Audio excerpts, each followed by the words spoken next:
Haga jingle kai AFC Champion League round of 16 jong ka Western ka Al Hilal ka ka runners up jong ka Club World Cup bat ka deru ka ladu jong ka AFC Champion League house nem balade Persha ya ka Shabab Al Ali ka ka club na UAE.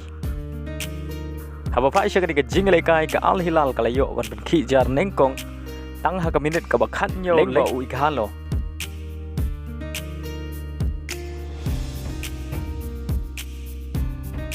But hadu bukut ka kela step ka Al Hilal kala tam dai way lanon.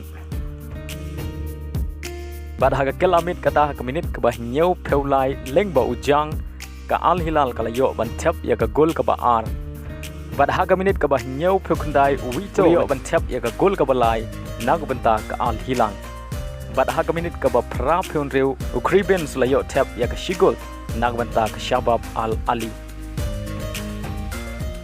Hari ukut ka jingle kai ka Al Hilal kalala bat pelim da lai lagway bat kalayo ban rong sya ka quarter final na ka Western. Hagway bat ka jingle kai ka Al Faisali ka badai ka club na Saudi Arabia Persha ia ka Poland ka badai ka club na Iran. Apa pai sya ka jingle kai haga kela step omdon kino gi bala ban kijar bat dai haga kela mit kata ka minit ka ban riu peusau lengbo ansari ka Poland kalayo ban tap ia ka shigol haga jingle kai. Baleng bagan ke shigul ka fula kalana ban pelim ya ka Al Faisali dai way lanon. Haga jingle kai hapdeng ka Duhali Persya ya ka Al Riyad. Haba pai sya ka jingle kai haga kela step omdon kino gi bala ban penki jar bat kumjuru ka kela mit omdon kino gi bala ban penki jar.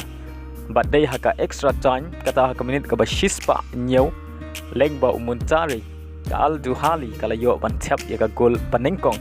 Bashwaban kut ka jingle kai ka Al Rayyan kala yo ban tap ya ka gol penya khai lengbau sonsi kata ka minute ka shispa arpeu plus line. Badai ha ka penalty shootout ka Al Duhali kala la ban pelim da nyaulan riu Persya ya ka Al Rayyan. Hagway pat ka jingle kai ka Al Shabab ka badai ka club na Saudi Arabia Persya ya ka Nasaf ka badai ka club na Uzbekistan. Haga ni jingle kai ka Al Shabab kala yo pen kijar nengkong tang ha menit ka bakhat ar lengbau Al Khantani.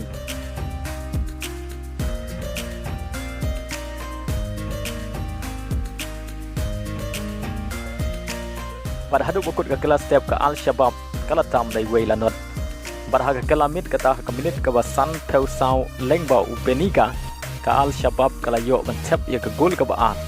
Hadu bukut ka jingle kai ka Al Shabab kalala bat pelim da arlanot Persya ia ka Nasaf. Bat leng bagan jingjop ka Al Shabab kalayo ban rong sya ka quarter final Champion League na Western.